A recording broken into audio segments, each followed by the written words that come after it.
Good morning. This week I'd like to talk about higher education spending in the state of Oklahoma. You know, OCPA is the premier free market think tank in the state. We've long advocated on behalf of taxpayers and for limiting the growth of government so we can grow our economy and empower entrepreneurs in this state. Well, OCPA has discussed education reform, Medicaid reform, and all sorts of general government reform with respect to spending. So it's time that we address the third largest source of state appropriations, and that, of course, is higher education.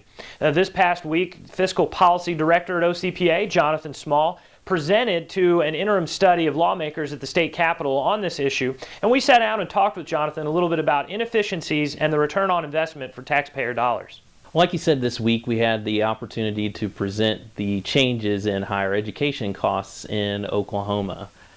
What's particularly important is the consumer price index and as it relates to college tuition and fees.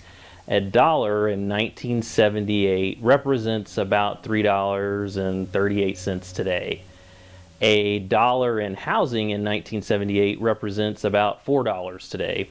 Then when you look at medical costs, which have continued to increase over that same period, $1 in medical costs in 1978 equals about $6 in medical costs today.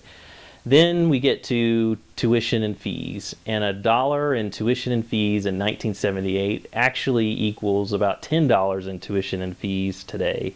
So clearly there are issues with the costs of higher education rising across the country. In particular, if you look at tuition increases in Oklahoma, tuition has increased at the four-year regional universities 100.5% about the last 9 fiscal years. This is compared to inflation of about 25%. So there's definitely a need to look at ways to try to trim those costs, whether it's encouraging professors to teach more or rewarding good researchers. Higher ed has already started to do some things like improving the way they take care of energy utility costs, which all of those things will help to make sure that taxpayer dollars are used wisely for higher education. Of course, we want to continue to be a part of the conversation and make recommendations to try to make sure that college is affordable for everyone.